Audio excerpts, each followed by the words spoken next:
días a todos. Espero que estén muy bien. Me da un poco de tristeza tener que hacerlo por este medio.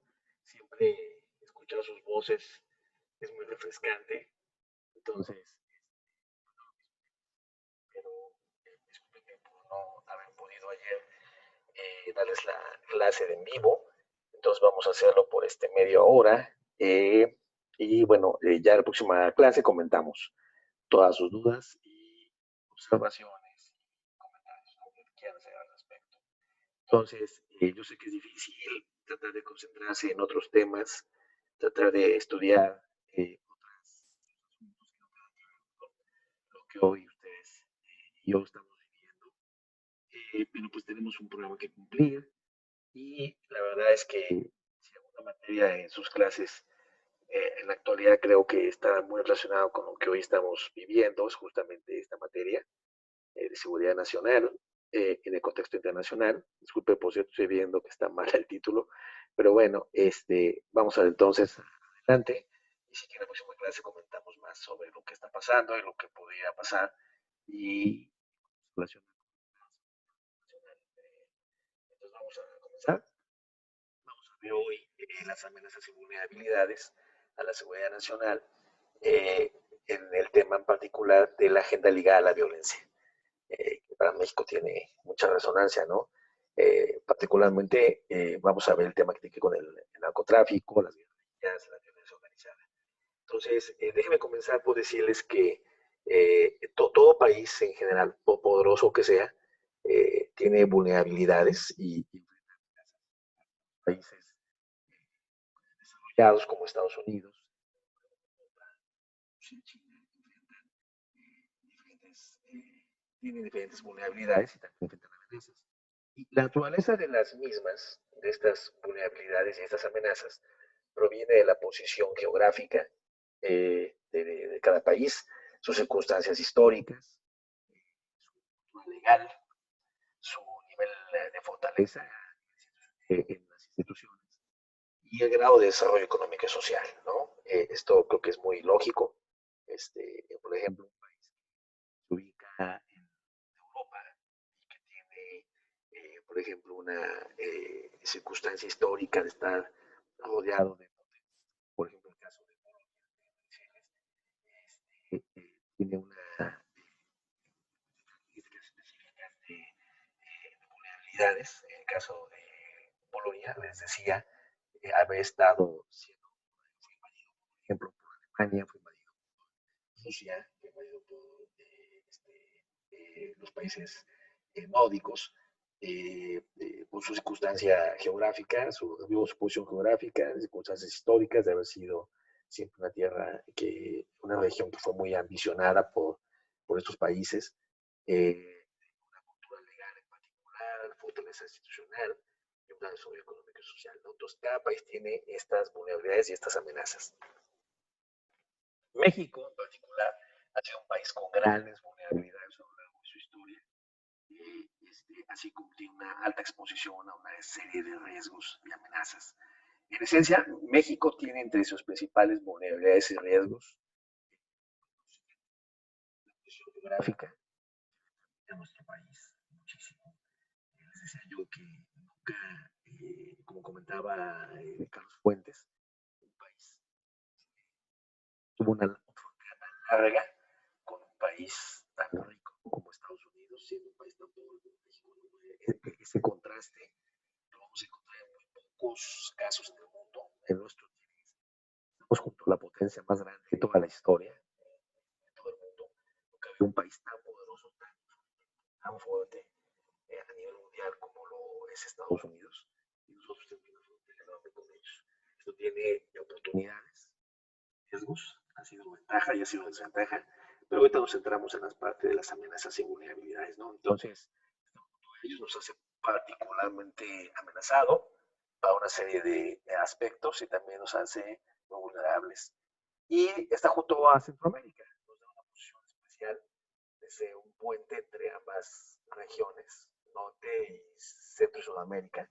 Y también estamos expuestos a una serie de riesgos y tenemos una serie de amenazas por estar junto a una región que tiene tantos problemas económicos, de carácter social, de carácter político.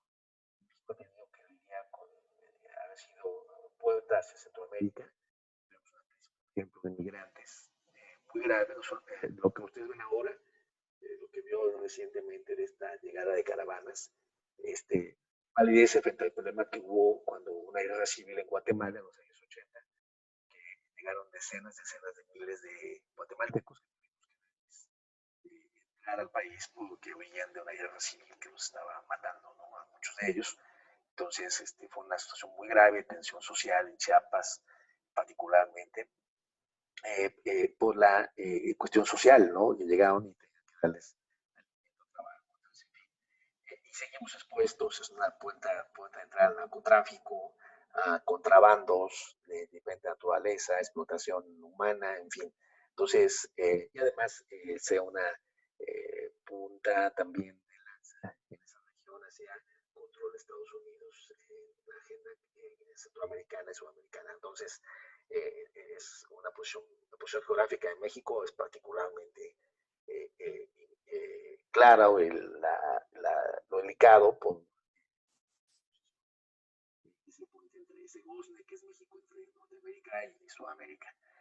La pobreza y desigualdad económica también nos genera muchas vulnerabilidades y riesgos de todo tipo. Ahorita estamos viendo, por ejemplo, uno, la pobreza y desigualdad económica, nuestra falta de capacidad de atender a mucha población que se va a quedar vulnerable ante esta tragedia económica que vamos a empezar a vivir. Por darles una idea. Las circunstancias geográficas y naturales de México también tiene ventajas también, pero sin duda nuestras circunstancias, les decía yo, de agua en gran parte de México, falta de agua en regiones que son muy prósperas, como es el Bajío, como es el norte, son circunstancias naturales complicadas, la falta de puertos naturales, la falta de tierras fértiles en la mayor parte del territorio nacional, aunque somos muy fértiles en algunas otras, tenemos características muy particulares, pero finalmente las circunstancias geográficas y naturales hacen a México la falta de ríos navegables, la falta de grandes depósitos de agua naturales, en fin, tenemos problemas ahí muy particulares. Tenemos una debilidad institucional que ustedes no han visto en muchas clases, lo pueden ver diariamente en las noticias, y sobre todo una baja aplicación del Estado de Derecho, ¿no? Entonces todo eso nos hace particularmente generar riesgos y vulnerabilidades para nosotros. Esas características yo resumiría que son las principales amenazas y vulnerabilidades del país. Obviamente se desprenden muchísimas de estas, pero esas son como los grandes. Vamos a empezar con el tema del narcotráfico. Es uno de los grandes problemas que atañen a la seguridad nacional de México. Les comenzaré diciendo que es un problema obviamente muy complejo y que ha sido abordado desde varios enfoques y tendencias. Me refiero por esto a diferentes materia de seguridad. Hay muchas tendencias en temas de seguridad, por ejemplo, la seguridad, el enfoque estatocéntrico, el que no es estatocéntrico, el de apertura hacia visiones más maximalistas en la que pues, que tiene mucho con la justificación social del narcotráfico, en fin. Más allá de todos estos enfoques, es un problema muy complejo, ¿no? Es un problema histórico, un problema muy acentrado en las raíces de la sociedad mexicana. Y lo que es un hecho es que no podemos comprender el narcotráfico en México desde una perspectiva unidimensional, sino desde una perspectiva multidimensional. Si queremos explicar el narcotráfico solamente a partir del consumo de los norteamericanos, que está cerca del mercado más grande de consumo del mundo, explica una parte. Podemos decir que México es un país de paso, porque hubo asocio con los colombianos, también es parcial. Queremos decir que en México larga de tradición histórica del narcotráfico. Sí, es una explicación, pero no es todo. Entonces, como muchos problemas, muchachos, son multifactoriales en las sociedades y en las empresas. Los problemas pueden ser multifactoriales o obedecer a muchos factores. Para entenderlos tenemos que tener una perspectiva multidimensional. Es muy importante que lo entiendan siempre, ¿no? Suele haber mucha simplificación en los medios de comunicación, suele haber mucha simplificación en la vida diaria cuando platicamos con gente, incluso gente bien informada. Entonces, lo que yo siempre les voy a pedir es a ustedes, como analistas que van a ser, y que eso va a ser una característica muy importante de sus carreras profesionales, es que sean analistas que tengan esa perspectiva multidimensional. No se queden solo. Entonces, vamos a entender para esta clase, perfecto, esta clase yo quisiera resumirlo, que vamos a ver en el narcotráfico, en el plano histórico y en el plano actual. Eh, Vamos a hacer una clase sobre narcotráfico, no vamos a poder hacer profundización sobre este tema, creo que es muy interesante. Podemos detenernos en muchísimas anécdotas, pero no tiene caso. Y además no están aquí ustedes para guiarme con sus preguntas hacia temas que les importen más. Entonces, déjenme insistirles que si hay algún aspecto que yo no cubro aquí en este momento, en esta sesión grabada, por favor, me lo pregunten en la próxima clase. Entonces, déjenme empezar con el plano histórico. En el plano histórico, tenemos que es la historia del contrabando México-Estados Unidos en tema de drogas, obviamente de México exportando o vendiendo drogas en Estados Unidos. Es una historia vieja, es una historia que data del siglo XIX, es una, que México empezó a vender drogas, bandas mexicanas o individuos mexicanos comenzaron a vender drogas en Estados Unidos. En Estados Unidos se remonta al siglo XIX. Déjenme para esto decirles que la demanda de drogas ha sido histórica también. Siempre ha habido un consumo de drogas en las sociedades, de muchísimos tipos de drogas. Esto es algo también que no es nuevo desde hace muchísimos años. Pero particularmente quisiera entender a partir del siglo, mediados del siglo XIX, que ya había un uso médico de las drogas, que fue extendiéndose en popularidad en Europa y en Estados Unidos, justamente a partir del siglo, a mediados del siglo XIX. De hecho, hubo algunos casos de grandes personajes muy célebres en Europa y en Estados Unidos que murieron como consecuencia de la consumo de drogas.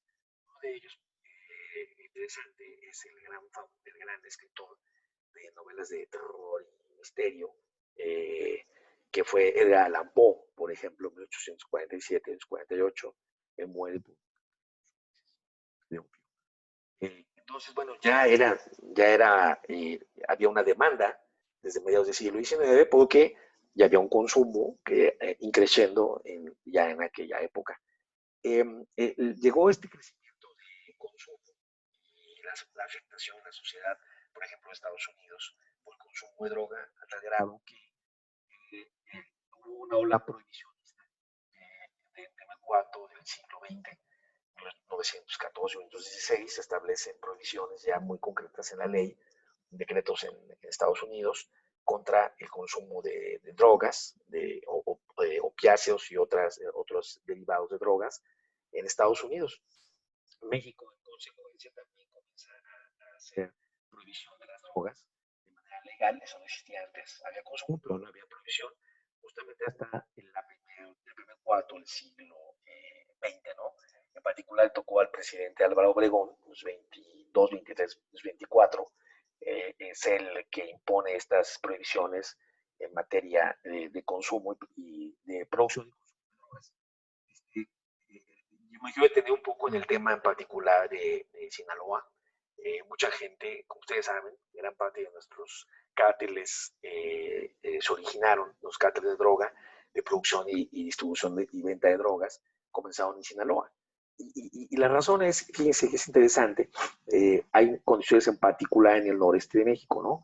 Primero porque era una ruta franca por el noroeste de México, el noroeste de México, ustedes llegan hacia California, hacia Arizona, en particular en California, que es una región donde no pueden llegar las drogas tan fáciles desde el caso de la parte este de Estados Unidos, me refiero a Nueva York, a Chicago, toda esta zona, que tiene entrada de drogas más bien de mercados de producción europeos, de manera más fácil para eso. El lado de California y el centro de Estados Unidos, entrada no podía ser tan fácil mercados asiáticos y europeos de drogas de producción, sino sobre todo del sur. Y ahí sí hay una ventana de oportunidad para mafias establecidas en México. Y las primeras mafias bien establecidas en México en producción y venta de marihuana, de opio, curiosamente eran de origen chino. Ustedes saben que en esta región del país, lo que ahora es Sinaloa, el norte de Jalisco, en la parte más occidental de Jalisco, Sonora, más Californias, ahí se establecieron muchas comunidades de chinos, que por cierto fueron muy exitosos. Luego veríamos que se expandieron hacia Chihuahua, eso no es Chihuahua, y hasta en parte de Coahuila, ¿no? En Durango, y que curiosamente después en la Revolución Mexicana iban a ser objeto, ya lo eran desde antes, pero una campaña de ataques y de desprestigio por su éxito económico y también por una cuestión racista. En Sinaloa, en particular, por sus condiciones de naturaleza, sus condiciones de mucha agua, mucha agua, y además es una zona que tiene, es una región que tiene una gran costa y está cerca, es un paso franco hacia el norte, hacia estos mercados de consumo de California, de Arizona. Entonces, los chinos empezaron a producir y vender drogas. Y fueron los primeros los chinos que empezaron a aprovechar estas condiciones en Sinaloa, y curiosamente los que introducen la siembra de la amapola y la goma de opio, y de ahí distribuirla hacia Estados Unidos, fueron los chinos. Entonces, las mafias chinas fueron las que comenzaron con este negocio. Aquí les pongo, ustedes pueden ver aquí una copia de documento de migración de uno de los chinos que luego sean detenidos por este tema de las drogas, ¿no? Entonces, los chinos eventualmente fueron expulsados de la industria de las drogas cuando comienza la marihuana, que son los años 40 y 50. Y ustedes saben que desde la revolución se consumía la marihuana, la famosa canción de la cucaracha. Ustedes saben que hay una parte que hace alusión al consumo de la marihuana. Ya venía el consumo de la marihuana como una droga recreativa, una droga que proporcionaba descanso a la gente que la consumía, pero comienza a crecer el consumo de la marihuana en los años 40 y 50 en México. Entonces los chinos son expulsados de este negocio en la medida en que las bandas de tráfico de todo tipo que había en México, sobre todo en esta región, hablando en particular ahora del noroeste de México, comienzan a fortalecerse, están involucrados en las bandas mexicanas en el tráfico de alcohol, en el tráfico de la fayuca, que eran productos que venían del Oriente, ¿no? Y que eran comercializados en Estados Unidos, también el tema sexual, ¿no? Tanto de blancas, comienza a meterse en el tema de las drogas. Entonces, comienzan los incipientes bandas sinaloenses comienzan a involucrarse, sacan a los chinos, y una campaña tremenda de difamación, de ataque, de asesinato de chinos, todos los años 30, 40. Entonces, en los 40, 50, los orígenes de los grandes cárteles mexicanos que tardan 50, 60 años después en hacerse muy poderosos, comienza en esta época. Entonces, y por el lado del del este mexicano, hablo de Tamaulipas, Nuevo León, de Coahuila, también había bandas de criminales que aprovecharon justamente la época esta de la prohibición, la etapa en que viene la caída de venta de alcohol en Estados Unidos, años 20, años 30. Entonces ahí comienzan a surgir bandas mexicanas que traficaban alcohol. Y también el tema de los juegos, el tema de las mujeres, comienzan en esta época. Y ahí aprovechando la ley seca de Estados Unidos. Entonces, uno de los eventual narcotraficantes, que en ese momento era un traficante de otro tipo de cosas, que era Juan N. Guerra, también comienza en el mexicano, en el noreste mexicano, particularmente en Tamaulipas. Entonces, llegamos después, en los años 60, 70, a la creación del Consorcio del Pacífico, lo que fue conocido como el Cártel de Guadalajara, que ustedes pueden ver en la famosa serie esta de Narcos. Entonces, el papá, digamos, el abuelo de todos estos que tenían fama a partir de los años 70, 80, justamente lo que en esto Fonseca Carrillo, que era el famoso ¿no? Que está en esta fotografía que les pongo aquí, él fue el abuelito de todos esos grandes narcotraficantes, ¿no? Este señor, digamos, el gran patrocinador de Miguel Ángel Félix Gallardo, el Chapo Guzmán, entonces, este señor fue el primero que comienza. Entonces, el Consorcio del Pacífico, el Cártel de Guadalajara, viene siendo el antecedente del Cártel del Pacífico, ¿no?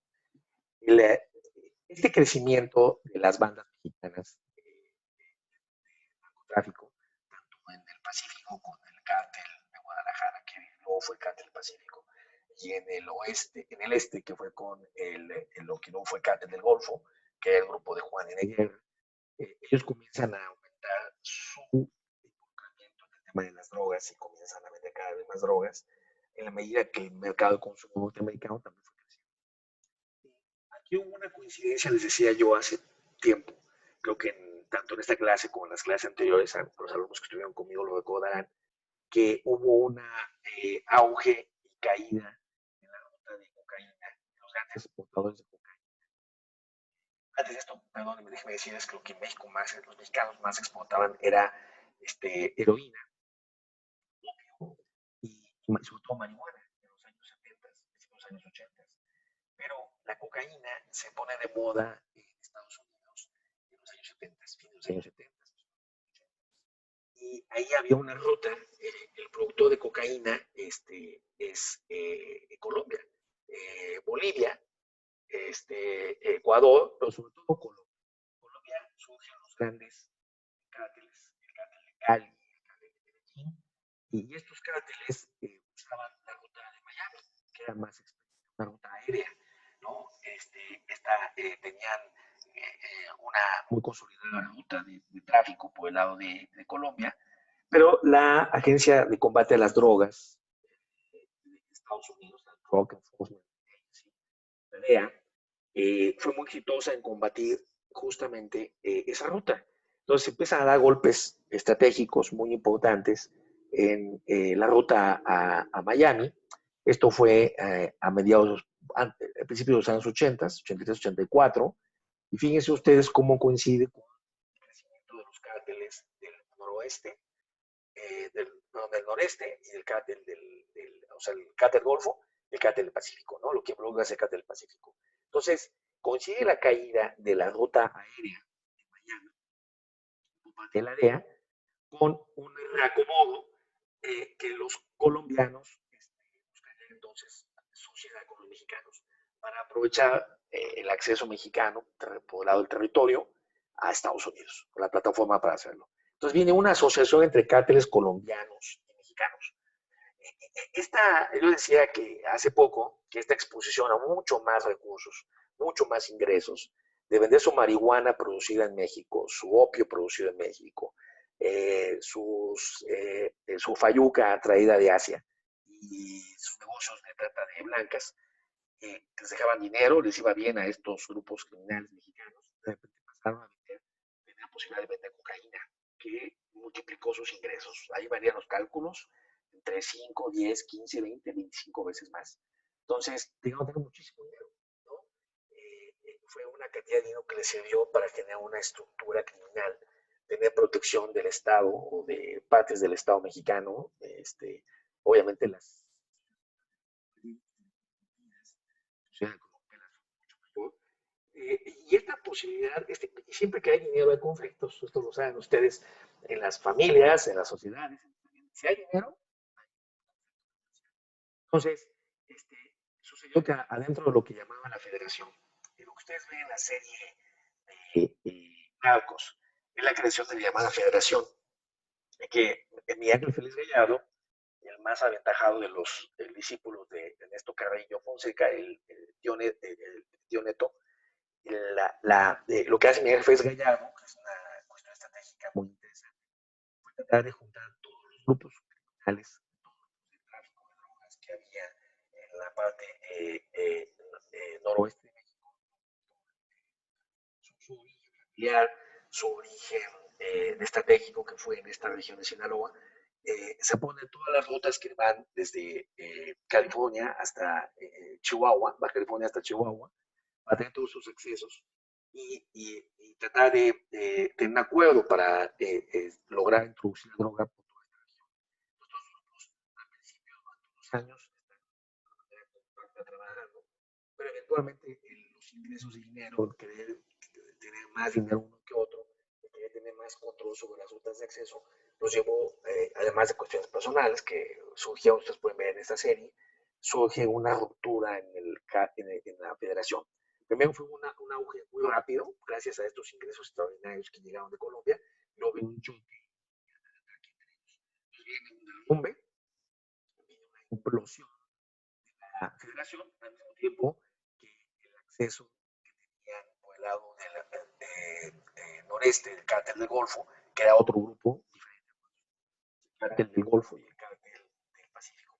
El cártel del Golfo viene de un fortalecimiento, entonces surge de esta manera una dinámica muy fuerte, ¿no? Se desplaza eventualmente a los colombianos, los cárteles mexicanos pronto se apoderan del negocio, todos los grupos de cárteles mexicanos se apoderan del negocio, primero fueron de tránsito, primero fueron socios de tránsito, y eventualmente se hacen socios mayoritarios de negocio, y los colombianos terminan siendo solamente los proveedores. Pero entonces, toda esta cantidad de recursos, decía yo, lleva a una guerra entre cárteles, luego lo que fue el cártel del Pacífico, que fue en parte heredero de lo que era la famosa federación, viene en confrontación con los hermanos Arellano, Félix, ¿ya? Viene pasó con Amado Carrillo, o el cártel de Chihuahua, de Ciudad Juárez, y todo lo que era la federación se colapsa, pero de ellos el cártel del Pacífico, ¿no? Venían una serie de cárteles y cárteles, no tiene mucho sentido tal es esto. Fundamentalmente es que el cártel mexicano, los cárteles mexicanos se empoderan, el narcotráfico se convierte en el gran ingreso de la delincuencia organizada mexicana y viene una guerra entre ellos por la cantidad, retos muy importantes y muy diferentes para la seguridad nacional mexicana. Entonces, esa es a grandes rasgos la historia del narcotráfico mexicano y déjenme llegar a la actualidad. Entonces, nada más, repasando en la parte histórica, digamos que fue más allá del origen, grupos de crimen organizado que fueron creciendo en sofisticación, que fueron teniendo cada vez acceso a más recursos gracias al narcotráfico y que llegaron a generar una dinámica de disputa entre ellos por las rutas de acceso hacia Estados Unidos y eventualmente México por los mercados de consumo, porque una cosa que hay que decirles es que en México el consumo ha ido creciendo y de ser México un país predominantemente de tránsito, se convirtió en un país de tránsito todavía, que lo es, pero también de consumo. Entonces, todo esto cambió los referentes de la dinámica del narcotráfico en México. Llegamos a la actualidad. Entonces, para desgracia de México, ese es el tema más importante en seguridad nacional, es que se generó el huevo de la serpiente. Es decir, se combinaron varios elementos para hacer un problema muy fuerte, un reto tremendo de proporciones dantescas, grandísimas para el Estado Nacional mexicano, para su seguridad nacional. Entonces, hoy tenemos que el narcotráfico es la máxima expresión de la delincuencia organizada de México. ¿En qué sentido? Primero, les decía yo, es un negocio criminal de rentabilidad muy elevada. Eso es quizá el factor, ese es el elemento más importante que explica todo esto. O sea, tienen ingresos tremendos, tienen cantidades de efectivo que les da poder tremendo, no solamente para equiparse, no solamente para dominar su empresa, sus empresas criminales, sino también para disputarse con otros, para comprar autoridades, para corromper a la sociedad, en fin, para tener control, que es lo más importante para los grupos criminales, control de ciertas zonas, control de ciertas actividades, control de ciertos accesos. Entonces, es un negocio de rentabilidad elevadísima.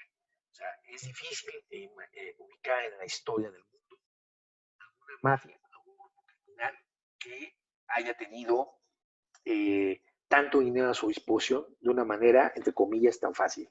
Entonces, cuando ustedes tienen grupos criminales que tienen tal nivel de ingresos, para cualquier estado, no solamente para el nuestro, que de por sí para cualquier estado es un reto. Entonces, en México tenemos el huevo de la serpiente, les decía, primero un negocio de rentabilidad muy elevada.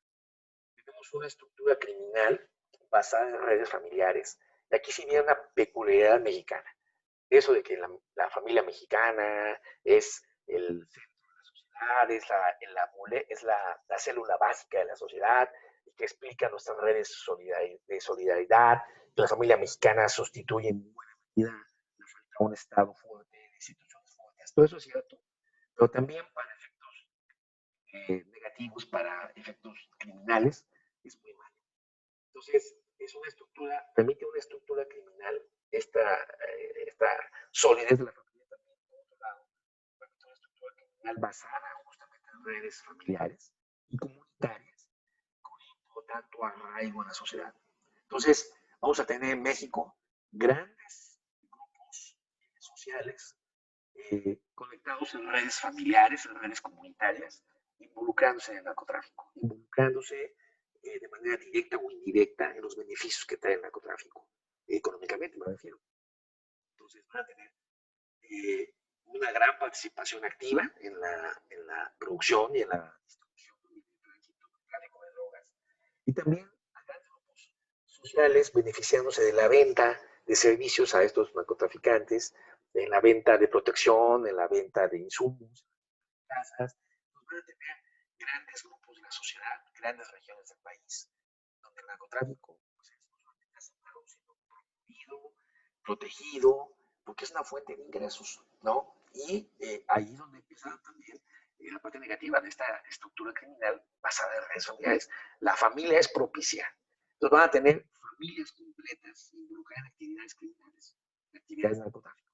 Entonces, el otro elemento del huevo, la serpiente, es que obviamente hay violencia y corrupción.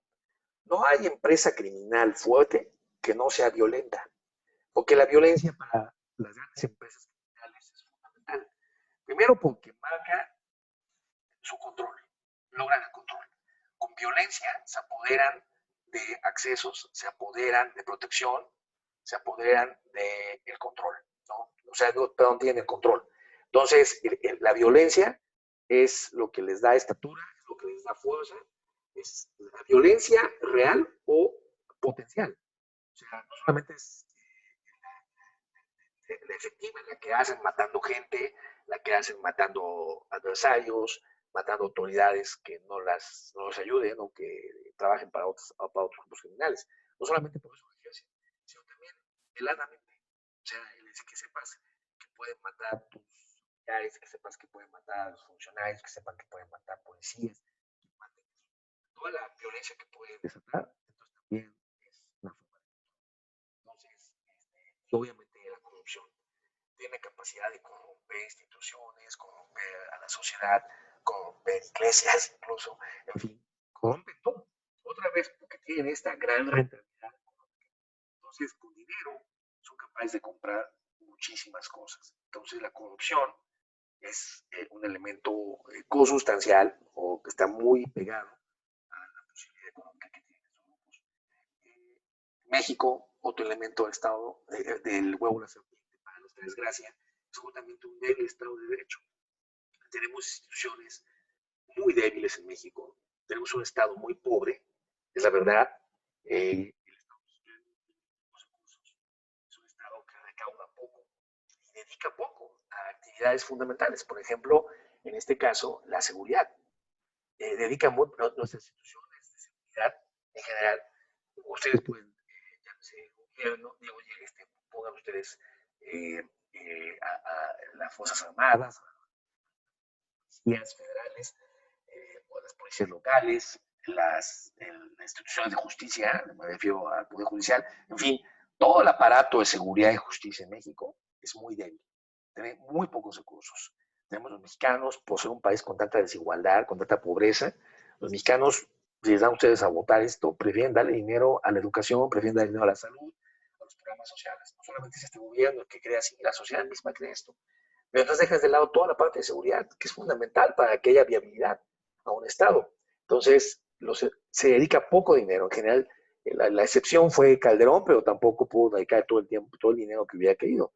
Pero en general se dedica muy poco dinero a la cuestión de al músculo. Entonces tenemos un Estado flaquito, pobre, que tiene muy poca capacidad de confrontar a estos grupos criminales. Y además tenemos una cultura de falta de observación al Estado, a las leyes, a las normas. Eso también es otro huevo de la serpiente en México muy grave. Una cultura del derecho, una cultura de la legalidad bajísima, tristemente. Vemos violaciones a la ley, a las normas, todos los días, en todos los campos, en todas las industrias, en todos los aspectos de la sociedad mexicana, que esto está muy terrible. Entonces imagínense el calor. Y bueno, el otro punto es las relaciones con Estados Unidos. Eso es un problema que se ha hecho muchísimo por parte de autoridades, por especialistas. Habrá oferta de drogas mientras haya la gran demanda que existe en Estados Unidos, que es una demanda impresionante, ¿no? Es el principal mercado de consumo de drogas, lo sigue siendo por mucho a nivel mundial. Entonces pagan y pagan muy bien. Entonces habrá una oferta brutal. Entonces, por ese lado, es un problema, porque tenemos a un lado al mercado más grande. Les decía yo, gran frontera con un país como Estados Unidos. Pero además es el mercado para todo este consumo de drogas. Entonces, tenemos el mercado más grande. Y por otro lado, tenemos toda la capacidad de proveernos armas como ningún otro lugar del mundo. O sea, hay una posibilidad, no es casualidad, que gran parte de las armerías o de las tiendas, los oxos hagan la expresión, los oxos de armas, están la mayoría de la frontera con México. Pues es una explicación muy sencilla, que ahí tienen capacidad de venderle a todos estos grupos criminales que se proveen de armamento ahí. Entonces, es una fuente de armas, de armamento y equipamiento para estos grupos criminales, pero también es una fuente de presión política y nos hace muy vulnerables ante Estados Unidos. Cuando quieren, nos atacan, nos presionan, nos hacen procesos de certificación como los años 80 o 90. Tienen una presión política, les da posibilidad de meterse en nuestra forma en que concebimos la seguridad, en la forma en que hacemos nuestras leyes.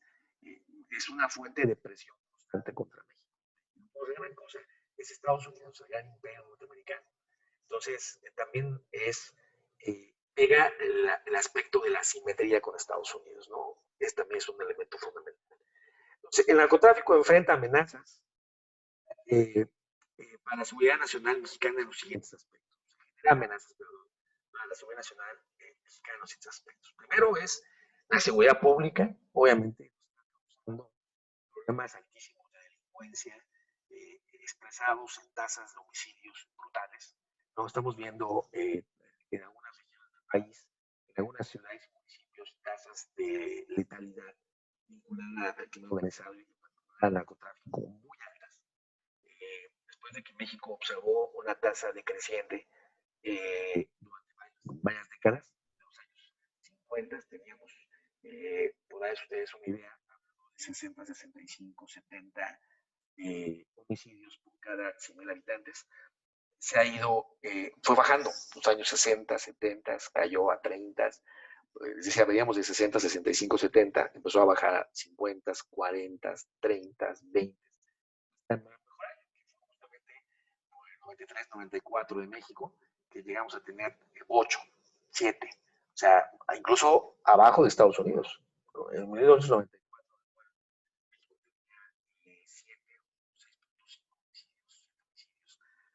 habitantes, con Estados Unidos tenía 9, ¿no? Y otros países de Centroamérica y Sudamérica, obviamente, mucho mayores que nosotros.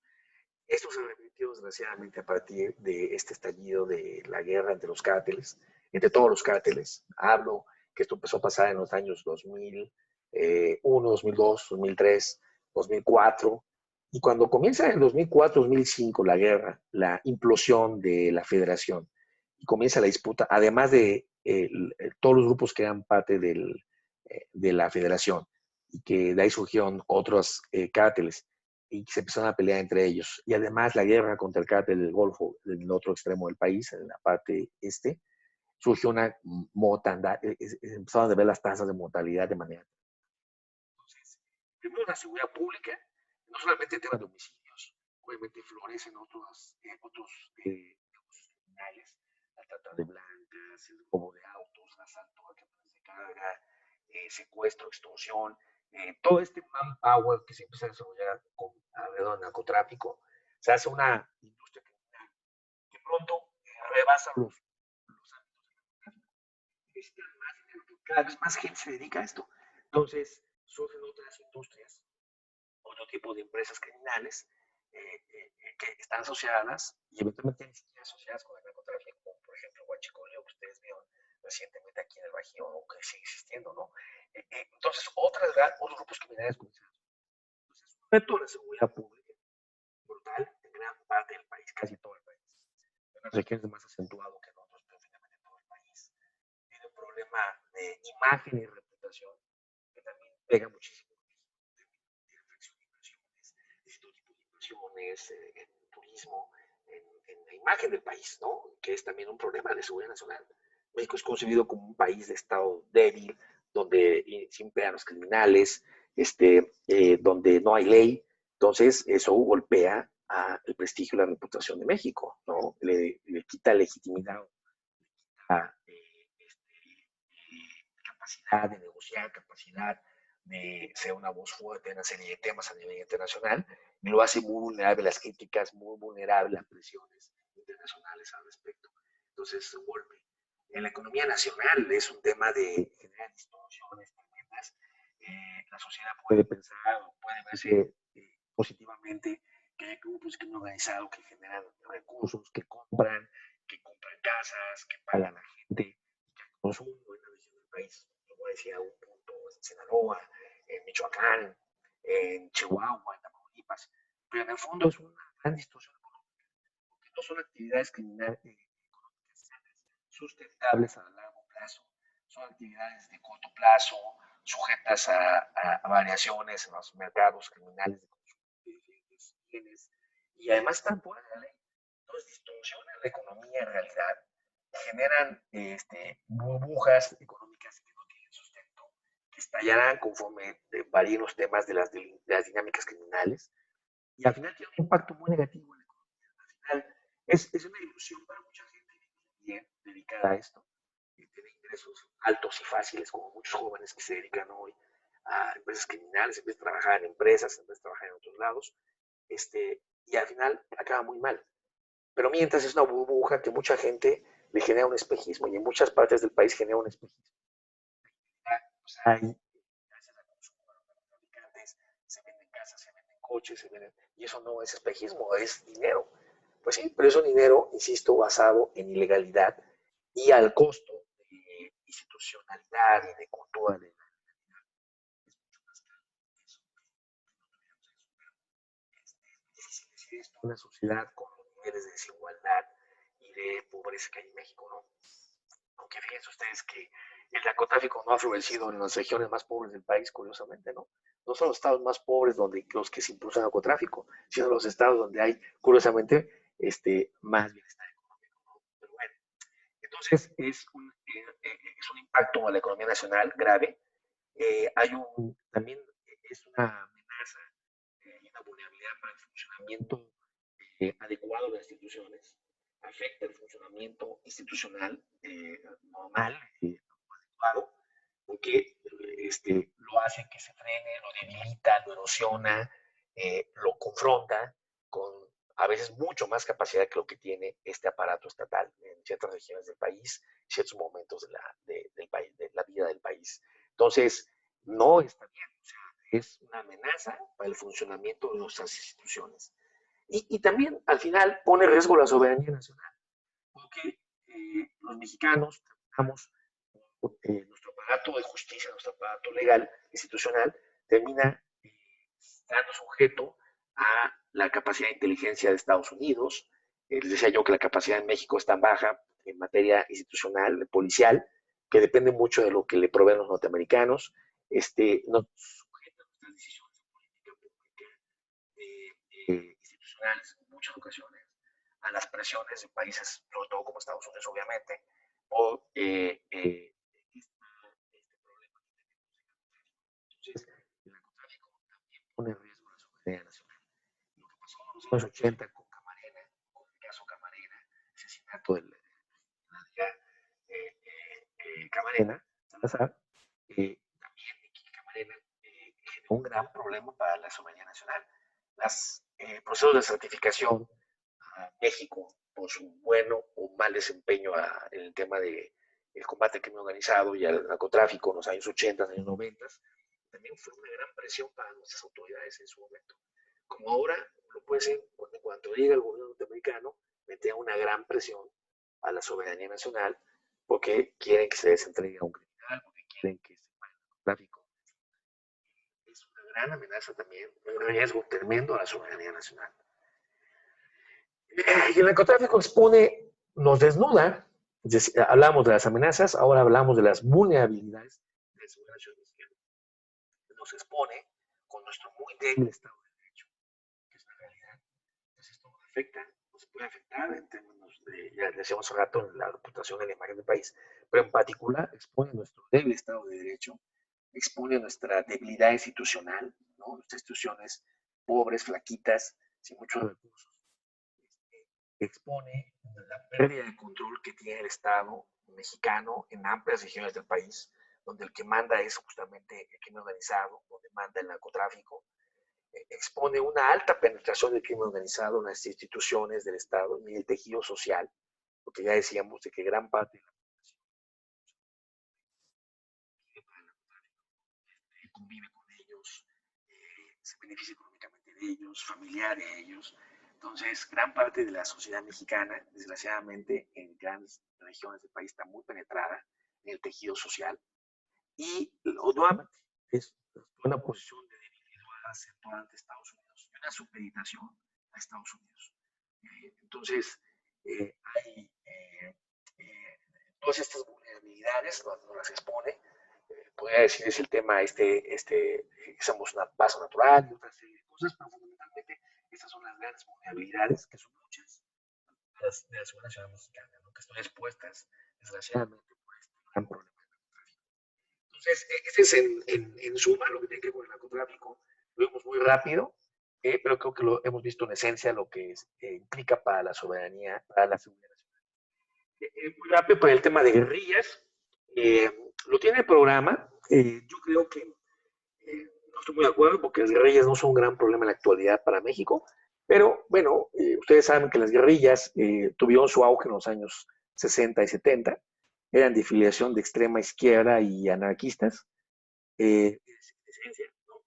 Variaciones, pero muchos grupos, eso sí, muchos grupos guerrilleros en México tuvieron esta afiliación anarquista, extrema izquierda, surgió en los años 60 y 70, con la oleada de grupos guerrilleros que surgieron en esos años, en gran medida como réplica de lo sucedido en el triunfo de la Revolución Cubana de los años 50. Y nuestra guerrilla en particular se concentrada en ciertos lugares del país, ¿no? El estado de Guerrero, en Chiapas, en parte de Veracruz, en el Estado de México, en Morelos y la Ciudad de México, lo que se refiere al centro y sur del país, sobre todo en estos lugares, y en Nuevo León, Jalisco y Chihuahua, en la región occidente del país. ¿No? No estamos no se constituye un problema nacional, sino de ciertas regiones, ¿no? de ciertas subregiones del país. Fueron en general guerrillas de poco alcance, con poca potencia, nunca fueron guerrillas muy exitosas desde el punto de vista táctico, militar, estratégico, con poca capacidad en realidad de retar al Estado mexicano, a diferencia del narcotráfico. Pues les digo que no tiene nada que ver este problema. Pero bueno, tuvieron poco alcance, poca potencia. Ciertos golpes espectaculares, pero no más allá. Se cayó, asesinaron a ciertos empresarios, empresarios, a ciertos políticos, pero no más allá de eso.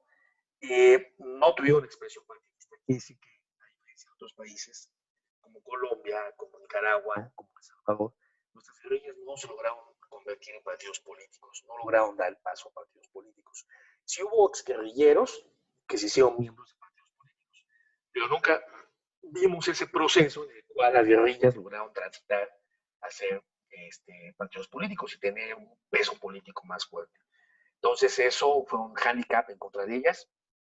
Estuvieron divididas, mucha confrontación y traición al interior de las guerrillas mexicanas. Es un problema en general de las guerrillas en todo el mundo, pero hablando en México en particular, muy divididas y, lo más importante, sin apoyo de Cuba.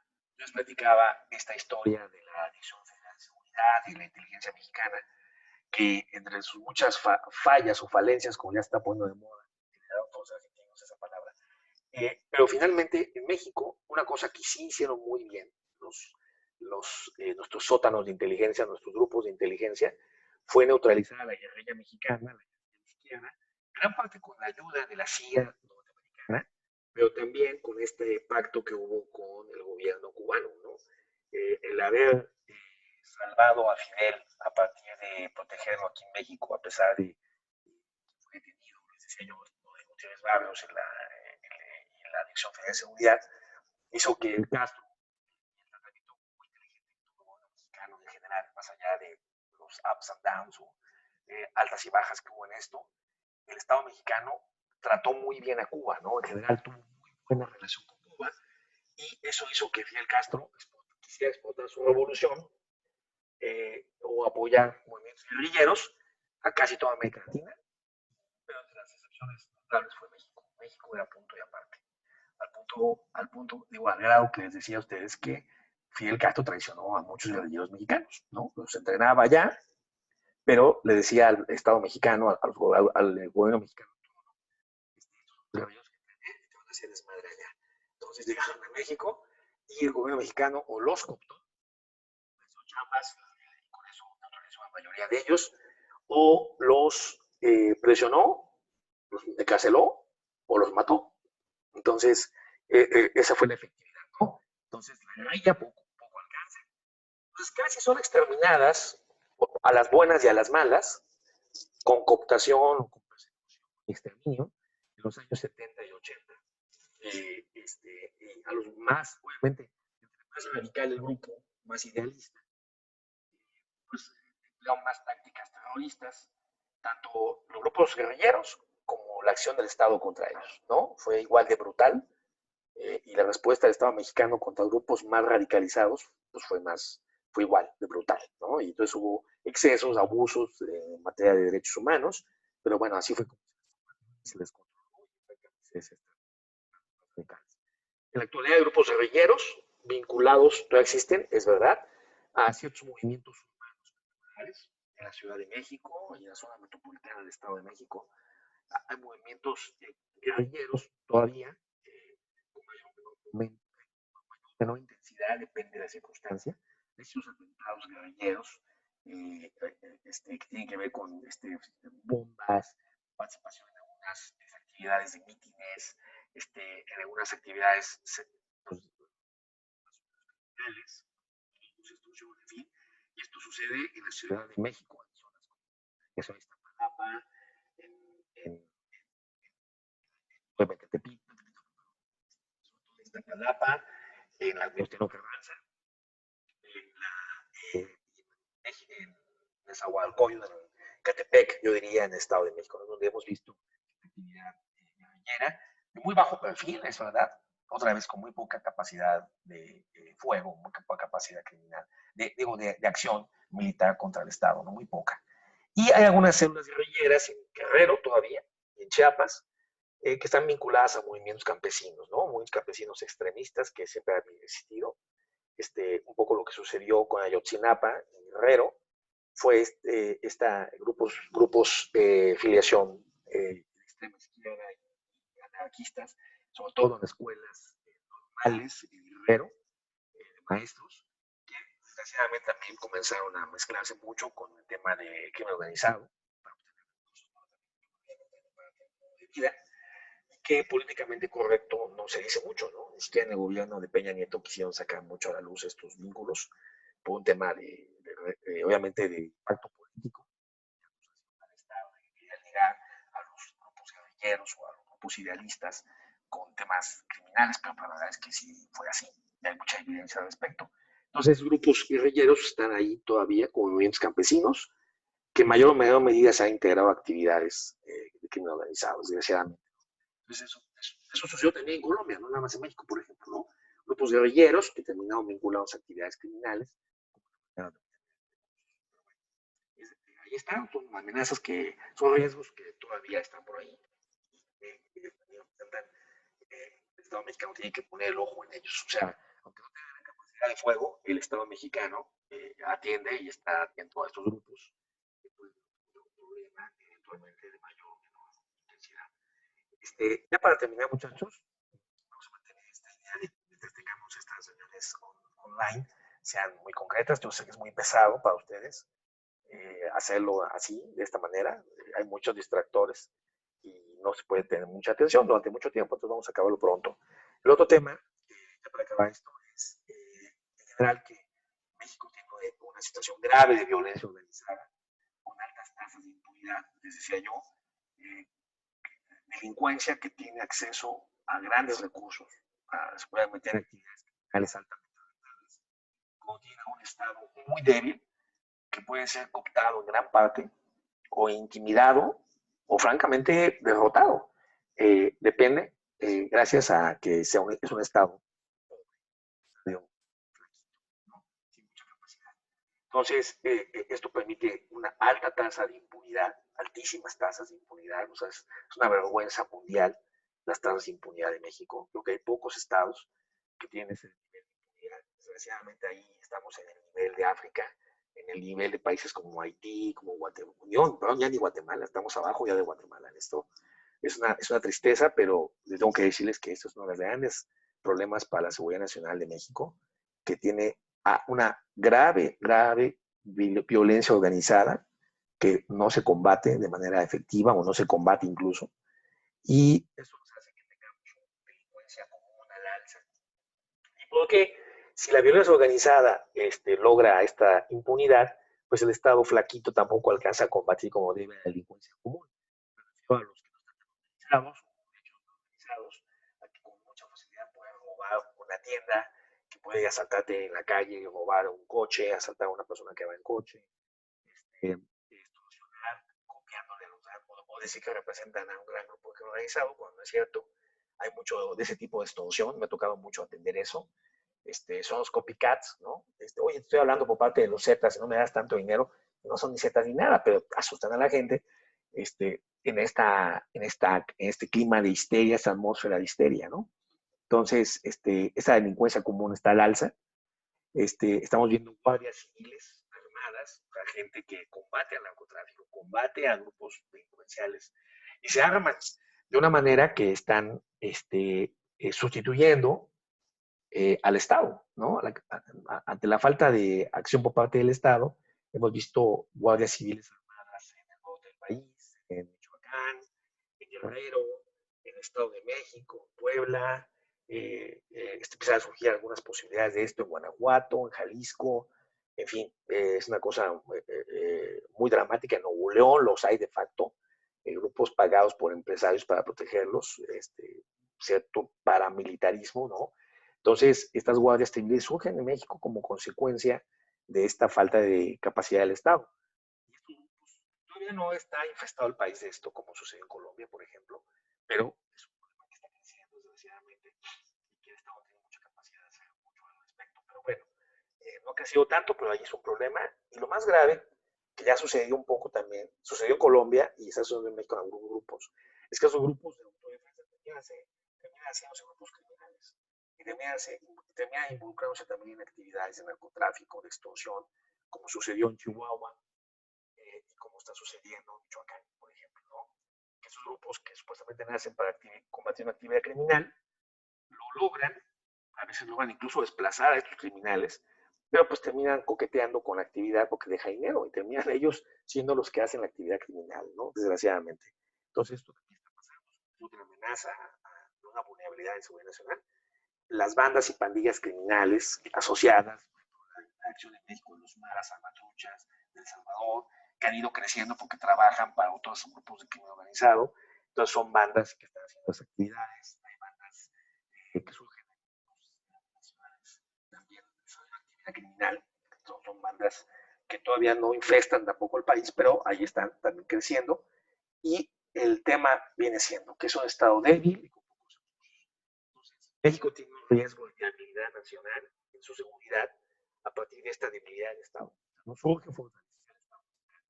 Esto no quiere decir que sea un Estado dictatorial, como mucha gente confunde. Se preguntan a la sociedad, mucha gente dice, ok, nos falta es un gobierno fuerte, nos falta un Porfirio Díaz, nos falta un Pinochet. No, eso no es cierto. Esto no es la respuesta. No es un gobernante fuerte que toma decisiones de manera dictatorial y por afuera de las instituciones. Necesitamos fortalecer las instituciones, necesitamos una gobernabilidad democrática, necesitamos una seguridad nacional democrática, como decía en su clase el profesor Abelardo Rodríguez. Es lo que necesita México.